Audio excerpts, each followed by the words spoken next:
2021. Friends, we are almost in the 7th month of YTTC.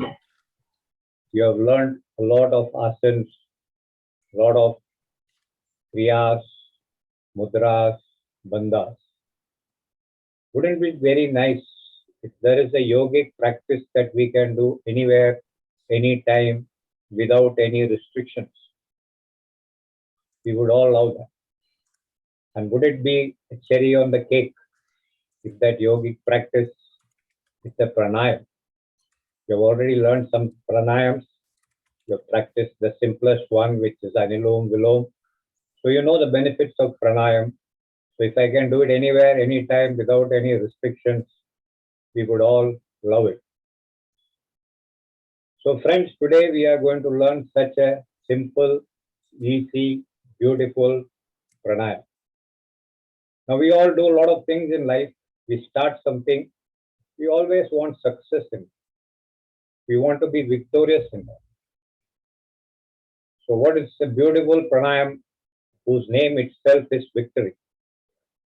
So friends, today we are going to learn Ujjai pranayam. Ujjai, the word itself in Sanskrit made up of two words, Uj and Jai. Ud means to forcefully declare, and Jai means victory. So the meaning of the word Ujjai is loudly proclaiming victory.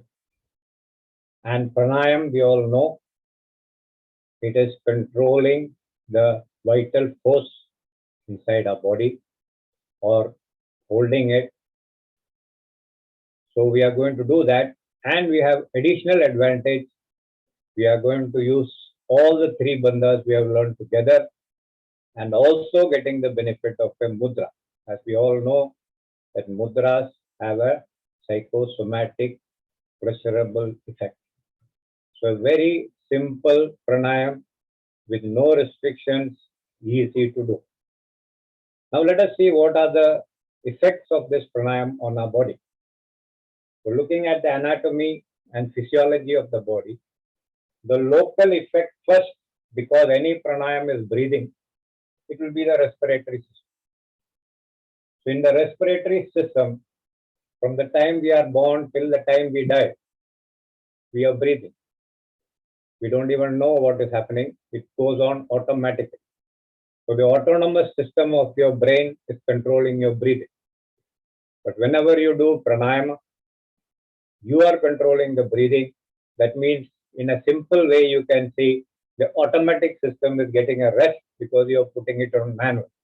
Those who have automatic gears in your car nowadays, you know, you put it in automatic, you can go anywhere to anywhere without touching the gear. But there is a manual also on it. If required, you can put it in small gear. Similarly, the brain is always doing automatically breathing control. Now you are giving it a rest. And whenever you do pranayam, it is controlled, disciplined breathing. And the basic principle of yoga is if you can control your breath, calm it down, it can calm down your mind. The second local effect is on the abdomen. Because you're doing some bandh, especially Uddiyana bandh, and releasing, again putting it, there is a nice massage in the abdominal area, and the whole organs in the abdomen get a good massage. The digestive system, the excretory system, the reproductive system, all of them start functioning better. Now let us see the associated effects. Even though I said that this pranayam can be done in any posture, preferably we will do it in Padmasana. And when you're sitting in Padmasana, there is an effect on your skeletal system. That means your joints become more flexible, your spine, you're keeping it erect. And we all learned already that a strong spine makes a strong person or a strong, healthy person. Muscles, again, you're sitting in Padmasana, all the muscles involved in Padmasana are getting toned and flexible. And also, because you're breathing and controlling the breathing, The muscles of your lungs, the chest, that is also getting flexible and improved. Other systems like your circulatory system automatically comes into picture. Wherever it is getting relaxed, the blood circulation improves. Nervous system, spine is erect, the vertebrae are extended, the nerves coming out gets relaxed. And now you all know that any pranayam has a central effect which is calming the mind. While calming the mind, there is also some effect on your endocrine system. As we have already learned that endocrine system controls a lot of things in our body. It is the major sensory part of it which decides whether you are angry, what hormones to produce. So when you are calm and cool, the endocrine system is also in a calm, balanced state. So friends, you can see the amount of results you are getting in your body by a simple pranayama. Now let us say how to do it. Since we all know how to go into Padmasana, I'm not going into details of how to go into Padmasana. So this pranayam can be done, like I said, anyway, sitting, standing, walking. But if you are sitting in Padmasana, preferable to use Padma Mudra, that is keeping your palms one above the other. And there are some standard practices. If you keep your right leg folded first in Padmasana, the right hand should be kept on top. Should be semi-folded, relaxed, comfortable. And the first thing you will do is apply Moolband. We all know that every pranayam, we have to do Moolband. After doing Moolband, we will be doing inhalation, but because it is controlled, conditioned, we call it Purak. So when you're doing Purak, you slowly constrict your glottis. So there is a restriction in the air going passage there, the glottis, so you will get a whistling sound. So the most important part of Ujjai pranayam is the whistling sound that is created at the glottis. And while you are breathing in, like standard any pranayam, slow, steady, lift up your shoulders, lift up your upper chest, lift up your abdomen, expand your ribs, take your maximum breath. The next stage is Kumbha, or retaining the breath. For that, we use Jalandhar Bandh, that means just dropping your chin onto your chest so that the air is locked there. Then you do Udiyan Bandh, pull in your abdomen inside. Mool Bandh is already there. Retain it for whatever period. Here we are going to learn Sahaj Kumbhak, that means to your capacity. Ideally, or your game, or your role, or your goal is to come to the required ratio of 1:4:2. That means if you do Purak for 3 counts, then Kumbhak should be 4 times that, that is 12 counts, and Rechak should be 2 times that, that is 6 counts. But initially you start slowly until you come to that final state. Releasing, again, that is your Rechak. Release your Jalandhar Bandh and slowly bring your lower abdomen down, chest down, shoulders down. That is called Rechak. So it's a very simple thing, nothing much to learn about it. You already know what is Moolband, how to hold your anal sphincter muscle. You know Jalandhar Bandh, how to put your neck down and put a lock on your throat there. And Udiyan Bandh, pulling your. Now, before coming into the final Ujjayi standard thing, there are some leading practices that can be done. Sulabh Ujjai. Again, it is the procedures are all the same, except here, now we are doing Sahaj Kumbhak. That means you are holding to your capacity. But in Sulabh Ujjayi, you just do Purak and then you do Rechak. There is no Kumbhak in it. Both times you try to do your whistling sound and the ratio will be 1:2. Before that, if you are not able to do that, you have a Purva Ujjayi where nothing is done while it is normal inhalation, no Kumbhak, but while exhaling out, you will be constricting your glottis and trying to make that whistling sound, because many people find it easier to make the sound while Rechak than Purak. Some of them find it easier in Purak than in Rechak.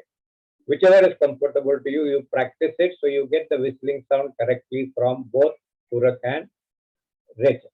So they are simple practices. You're still in the same Adharasan. You're doing everything same. Only the ratio is different. What you're doing is different. So friends, now just looking at a board and looking at me, you will not learn anything. So let us see a demonstration. So Anjali ji, G11 will be demonstrating for you. You can pin her on your set to see her. She's sitting in a relaxed position. Legs are apart, heels inward, toes outward, in a line if possible, the little toe touching the ground, hands behind the body, four fingers pointing away from the body, head tilted back, relaxed, eyes closed, normal breathing is going on. To go into Padmasan, we all know it, so quickly she will do that. She's opening her eyes, straightening her head and neck, bringing her right leg to the center, left leg to the center, heels, toes, and knees together. Right hand by the side of the body, left hand by the side of the body, back erect, folding her right leg vertically, dropping the right knee. I think is she frozen? Yeah, she's frozen. Oh. Right knee on the floor. She's already in Padmasana. Okay. We all know it, so there's no need to explain. She's already sitting in Padmasana with the hands in Drona Mudra, shoulders pulled back, elbows close to the body, chin parallel to the ground, eyes closed. Now she'll go to Padma Mudra, that is putting the hands one on top of the other, the palms near the heels. Now she will apply Mool Bandh. Now she will start her Purak, making the whistling sound, picking up her chest, upper shoulders up, upper chest, abdomen up, with a count of whatever she can do, but I'll count 1, 2, 3, 4. Now she will apply Jalandhar Bandh, Udian Bandh. She's in Kumbhak. Again counting 3, 4, 5, 6, 7, 8. Releasing it, opening the Jalandhar Bandh, Rechak, controlled, slowly, the whole body coming out. 3, 4, 5, 6, 7, 8. Again, Mulbandh is still there. Again, breathing in, that is Purak. 1, 2, 3, 4. Jalandhar Bandh, Udian Bandh. 1, 2, 3, 4, 5, 6, 7, 8. Release Jalandhar Bandh. Rechak, controlled, slowly coming down. 3, 4, 5, 6, 7, 8. So like this, you can do 5 rounds initially and add 5 rounds every week till you come to 20 to 60 rounds, which is ideal enough in a day. Now let us see what are the mistakes that can happen or probably you can make. Generally, it is a very simple thing, not much mistakes can happen, but few things that can go wrong. Let's look at it. The first thing is the whistling sound itself. If you don't do it through the glottis, then you may be making sound with the voice back. So it should not be sound, it should be a smooth whistling sound. Or the sound may be through your nasal patch. You're making the sound from your nostrils. Okay, so to avoid doing that, make that beautiful sound, whistling sound, just the air coming through the constricted glottis. May not be visible or audible to you. Okay, I hope you understood what I'm trying to say. The next mistake is trying to keep your kumbhak too long. Just to be in competitive spirit, I want to use it maximum. You keep your kumbhak too long, then you will release rechak too quickly. You will not be able to control your rechak. So there's a tendency because your breath wants to come out so fast. So keep your limitation in kumbhak. and then release or recheck slowly. Third probable mistake is while constricting the glottis, people tend to make faces. That means you think by shrinking your face, you can close the glottis. There's no connection between the two. You just have to close the glottis, which is inside. Just leave your face relaxed. Another mistake people do is while doing Purak, the body comes forward, and while doing Rechak, it goes back. Or somebody, it may go back while Purak, come forward while doing Rechak. Avoid that. Keep your body straight, steady while through the whole process. Next is while doing Jalandhar Bandh. You just have to drop your chin to your neck, but people tend to drop the whole shoulder down while doing Jalandhar. So avoid doing all these. And the last one is trying to come to the ratio of 1:4:2 as quickly as possible. There's no need to demonstrate it. You start with 1:1:2, 1:2:2, 1:3:2, and slowly come up to 1:4:2. So these are the probable mistakes that can happen. Leading practices, as I said, everything is the same except the way you do the Purak and Rechak. In Sulabha Ujjai, you will be doing Purak and Rechak of 1:2, but there is no Kumbhak. You just take Purak and then you do Rechak. In Purva Ujjayi, you just breathe in normally, no whistling sound, and you exhale out with the whistling sound. The ratio will be, there is no ratio. Your Rechak should be more than your Purak. So friends, I hope you have understood how it is all done. So let us do a group practice. Thank you, Anjali ji. Beautiful demonstration. So all of you can sit on your mat and sit in Padmasan. You all know how to go into Padmasan.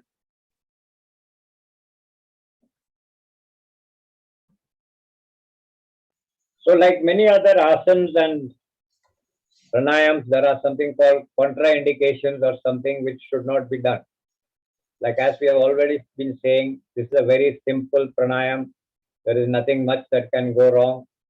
Contraindications, very simple. Unless you have any acute lung problem or acute throat problem, it is okay to do it. Otherwise, avoid doing it, which is any yoga practice. If you have any acute problem, you're supposed to be relaxing in Chaitanyasana or doing it under the instructions of a trained teacher. So all of you are sitting in Padmasan. You can do Padma Mudra. Keep your hands okay. Shoulders back, elbows close to the body. Now doing Purak, making a whistling sound, constricting your glottis.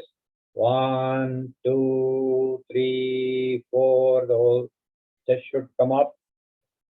Jalandhar Bandh, Udiyan Bandh. 1, 2, 3, 4, 5, 6, 7, 8. Release Jalandhar Bandh.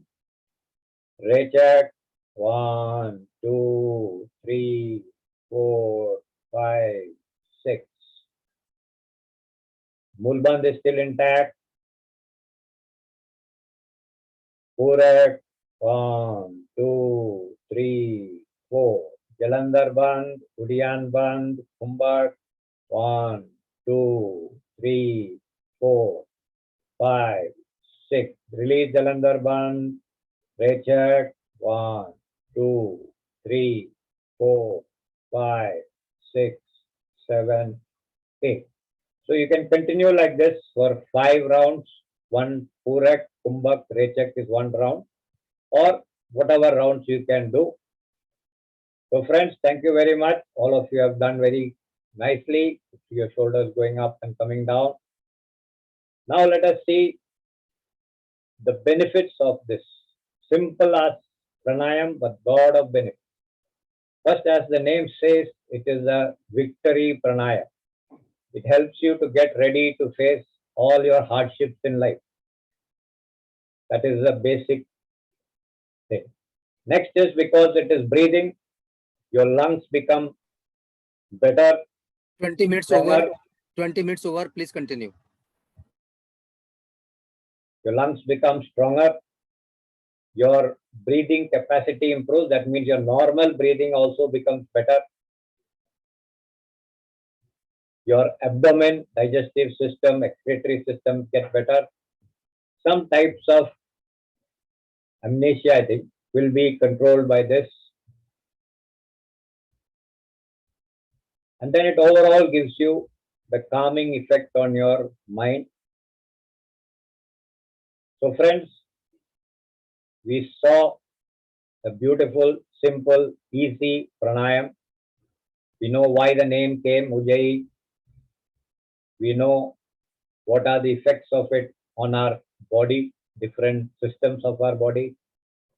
We know how to do it, Purak, Kumbhak, Rechak, contraindications or who should not do. Very simple. Any acute pain in the lungs or the throat only. Otherwise, you can do it anywhere. Even while walking, you can do it. So, friends, such an easy thing. So, I'm sure you will do it every day and get the benefits of this beautiful, easy, simple pranayama. Thank you all for your kind listening, and hopefully, you will all